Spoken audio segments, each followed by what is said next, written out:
What is up, gamers? You like my new hair thing? It was a spur of the moment decision, but hey, I think it kind of works. Welcome to Lazy Game Reviews. Today we are reviewing Five Nights at Freddy's Ruin, the DLC for FNAF Security Breach. I've not actually done a review on Security Breach. I'm gonna do that in the next couple days because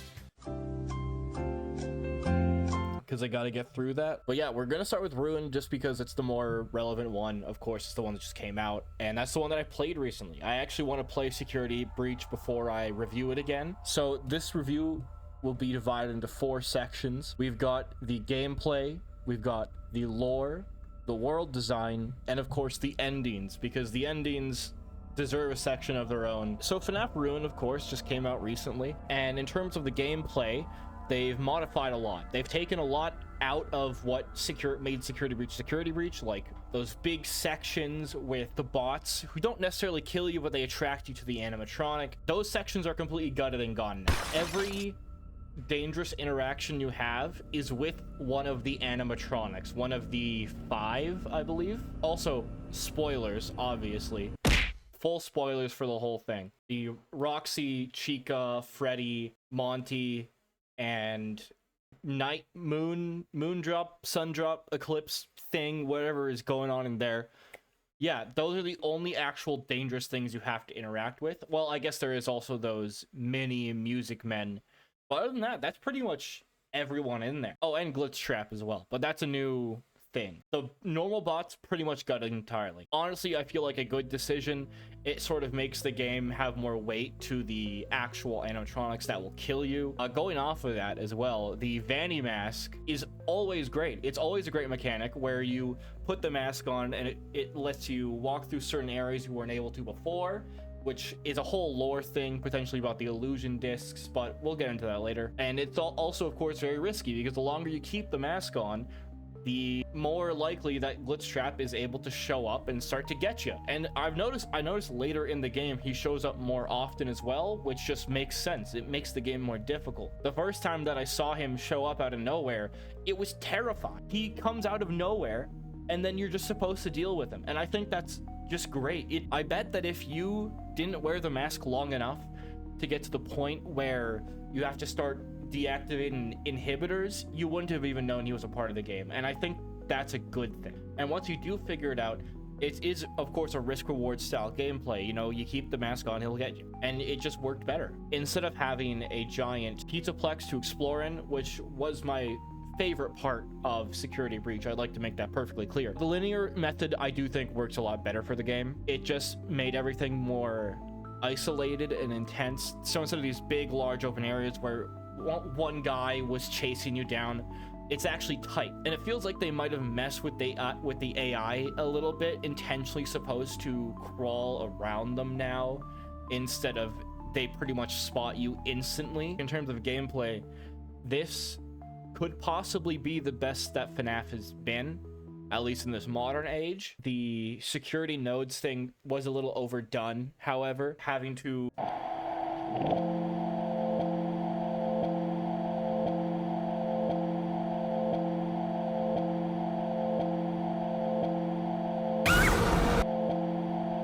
that sort of gameplay wasn't as enticing in the last 2 sections where you use nodes. If they switched it up, maybe you have to do something else with the nodes. It just was a little bit overdone by the end. It wasn't necessarily bad, it was just too much of it. Going on to the lore, this is where things get real messy. Oh my god, dude. When I was playing the game, I had an entire list of things that I wrote down that might be relevant.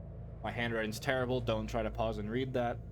Adding the Mimic to the FNAF canon for real this time, instead of just being in the books as like a potential character, it irritated me a little bit, because they've already gone in so many different directions in this game with Vanessa, with Glitch Trap, with Burn Trap, with the Blob, and now we're adding the Mimic to all of these villains that we don't know enough about already. Was irritating. So it's like they keep adding new ideas and they don't do anything with them.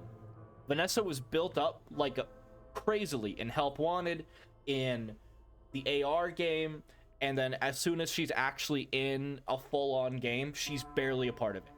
And I think that is that's the biggest problem FNAF has right now, is it has too many villains and it doesn't have enough depth to each of them. Back when it was just William Afton, it was a little easier. And I mean, he's iconic. He's an iconic villain now. And not that the others don't have their own identity, but they are certainly not as recognizable and not as important. You say Afton, and people are gonna think William Afton. You say Vanessa, people aren't gonna think Vanny. If they stick with the Mimic, which I hope they do, things will turn out fine. I do think that they can figure it out. With the big redirect they just did, I think points us in a very good direction, even though they've done so many of those before, because the reception, from what I've seen at least, is very positive for the Mimic, and hopefully we just see that continue down. And see what's going on with Gregory. I mean, what was that about him at the end of the game? Cassie, it's me. I think I need to explain a few things. Context? You and Never Holy shit. Holy fuck. Go to the Pizzaplex. That thing in the sinkhole tricked you. I really don't know what it is, but it's been trapped down here a really long time. The Mex's security program was designed to keep it hidden, but you shut down the security. And now it's free. It's not your fault. I know you did it for me, to save me. But we can't risk being followed. I'm sorry. Gregory? Oh. No!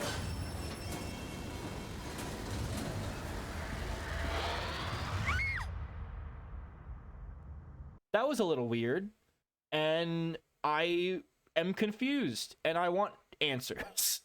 So hopefully Help Wanted To gives us that at the later this year. I am so ready for that. Obligatory plug, I stream on Twitch and subscribe, and yeah, fun. The expansion on what Vanny is, though, with it now being revealed to be a program that implants inside of you, is really weird, but it also kind of explains a bit in terms of how Vanessa was sort of taken over and controlled. It's not that Glitchtrap simply like corrupted her mind, it's that he physically was implanted in there. So that was really interesting, especially seeing Cassie just complain about it the whole game was great. I loved it. And yeah, so now we know how Glitchtrap actually did all that shit. And I think that's great. Roxy confuses me though, with her whole becoming a good guy thing. I remember a lot of theories back when Ruin was first announced over whether there would be like a good animatronic that will help you, sort of like how Freddy was in Security Breach. A lot of people thought Roxy, so it is kind of cool that they actually had that happen in a smaller way, and I think in probably the best way they could have done it. I wouldn't want her for a whole game, because that kind of just makes more things so much more confusing. Not that this didn't. I mean, Roxy recognizing her is just so weird to me, and I guess it kind of makes sense because she was going after Gregory specifically, but how does she not also just concerned that there is a child there after not seeing a child for like however long it's been since Security Breach? It's so confusing. Now, there's something I want to go into a little bit more.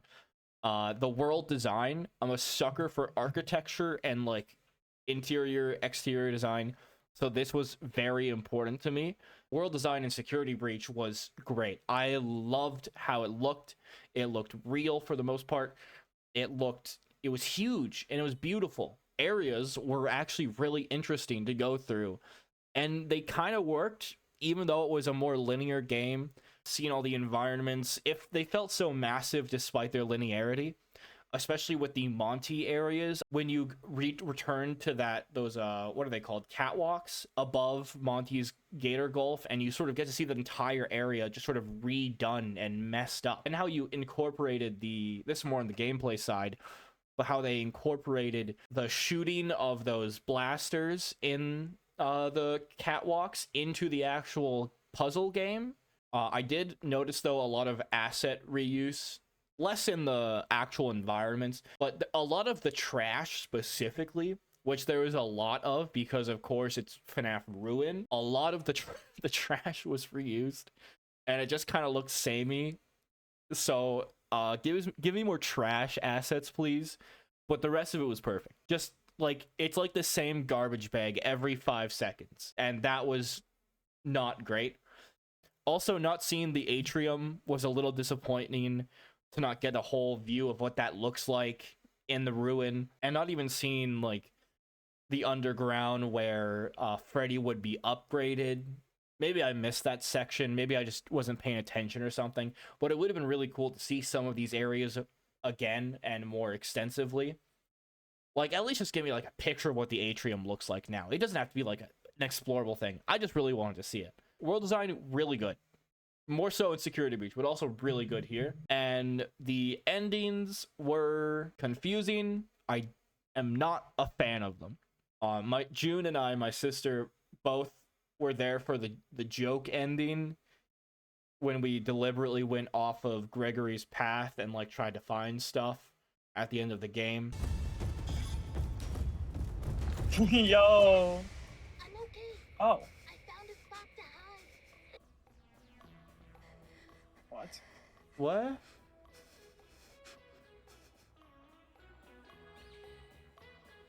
What? The joke ending was just really confusing, and it was not very funny. I literally just don't get the joke. Like, what's the funny part about it? It just didn't land for me. It was kind of weird. As well as that, the costume ending is also really confusing. Like, the endings in Security Breach were weird, but they made sort of sense with what your character was doing, and it made sense with the characters themselves. Seeing the Mimic put a costume on and then like follow you, it was just weird. Maybe we just don't know enough about the Mimic, and maybe it'll look better retrospectively, but it just kind of threw me off, and I wasn't that big of a fan of it. The true ending was much better than these two, but it also did leave a lot of question. Like, is Cassie just dead? Is Roxy just dead? She spoke at the end of the credits, so maybe she's not. Maybe Kathy's also alive, but who knows? Who is with Gregory? I'm assuming it's Freddy and Vanessa, but why did they kill a child? Now the good guys and the bad guys have both killed children, and that's not good. That's not good for FNAF. We can't have both sides of the war killing children. It was just very confusing. The endings could have been a lot better. At least just give me a little more info, maybe like where Vanessa's been. I think the most of Vanessa you see is like, you see the mask, and I think at the beginning you see bunny graffiti, and that's pretty much it. She's supposed to be the focal point of this new era of FNAF. Well, seemingly, maybe not. And they just got rid of her. It's just I'm so confused by it. The game was very good overall. Just some of the endings were a little weird. Some of the lore was a little weird, but I enjoyed my time with it. I can't stress that enough. I give it like what is the price of Security Breach right now? Because it comes free, of course, with Security Breach. So I just want to see like what would it cost you normally to play this game? Five Nights at Freddy's Security Breach is currently $45 in Canadian, and the Ruin DLC just comes free with that. For $45, for both of those, it's okay. I'd probably pay like $30 for both of them, but $45 I can live with. I mean, I bought it day one, obviously, so I'm clearly willing to pay it regardless. Play them. All right, that's the review. Bye.